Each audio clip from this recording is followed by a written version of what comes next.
I could have had the stable job, the salary, even the foreign posting.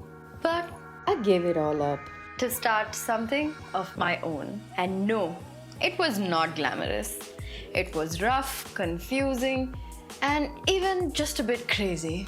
But here's why I did it. The truth about my corporate life. My first few jobs have definitely helped me be here in so many ways. They set the foundation for what I was going to do in my own company in the future, and for that I am so grateful. However, the drone of waking up every morning and going into a corporate office, working for somebody else's company, taking barking orders from someone else was just not working out for me. I had to do something about it.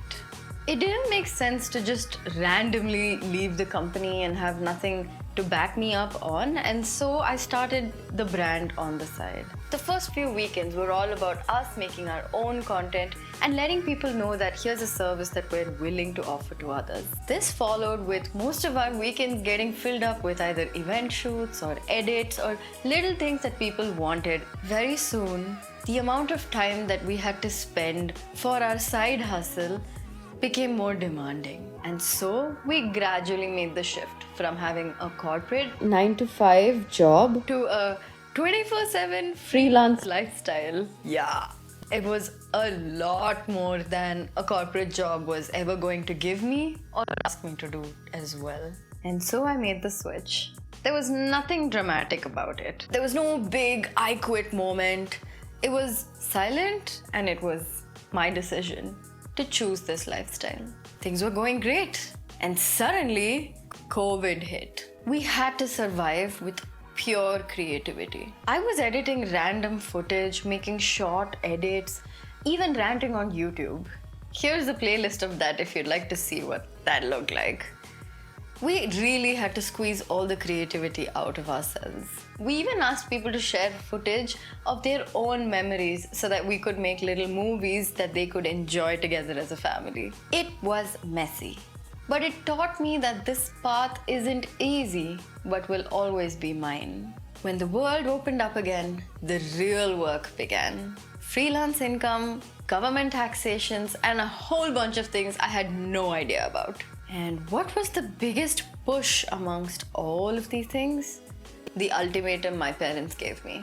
So I come from a South Indian Brahmin family, and it isn't the norm, let's say, to just throw everything in the air and go about doing what you want. But the truth of the fact is, I was choosing the less certain path, the more unstable path, and so they set an ultimatum.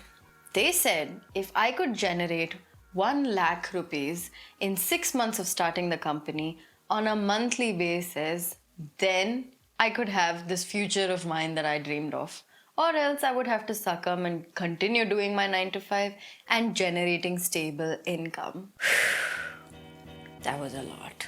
Here I was with a small little team, just me and my friends, trying to do the best that we could in the least amount of investment for this little brand that we were just starting out of passion. All of the struggles that any new business faces were definitely tackled by us. Some of the basics include staggered frequency of work, learning how to market yourself, pricing and quoting so that you don't undervalue yourself and still make profits, managing storage, operations, client servicing, accounting, legalities, everything. The pressure that my parents had put on me at that point really helped me take everything a little more seriously. If it wasn't for that pressure, I don't think I would have been able to make it a success, to be honest. Let's just be real. I'm definitely a super motivated person, but having that extra responsibility wasn't weighing me down, but was holding me up to what I had set myself up for. I set up a home office, I learned the discipline, failed a bunch of times, but slowly and gradually things started to pick up. Today, I'm proud to say that I'm the founder of a media production company here in Bangalore, still thriving in this economy, standing through all of COVID and dealing with all of the bullshit the industry had to give me.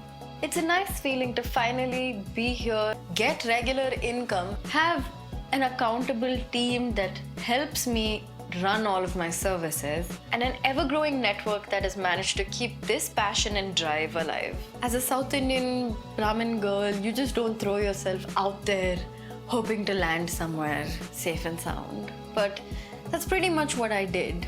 But I was really happy to learn that the wind will catch your sails as long as you're moving.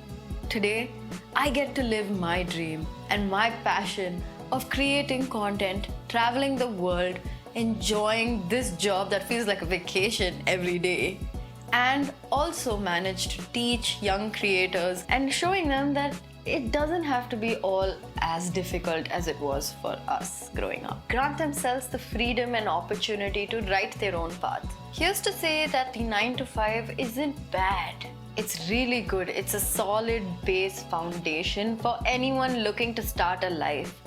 However, it just wasn't for me. That doesn't necessarily have to be the case for you. The freelance lifestyle has as many pros and cons as the 9 to 5. However, it's a lifestyle that needs to be chosen at complete consciousness. Look, I could have chosen the safe path, but I chose this. Creative, chaotic, but real. As real as it can get. And even when it's a little scary, I don't regret it. So if you're thinking of switching paths or already did and are feeling a little lost and alone, here's saying that you are not alone. Do subscribe if you want to walk this path along with me. I'll keep it real, honest, and hopefully a little helpful. Here's my Instagram in case you'd like to check it out and see what I've been up to over the past few years to get to where I am today. Until next time, here's to sum up awesome. Bye.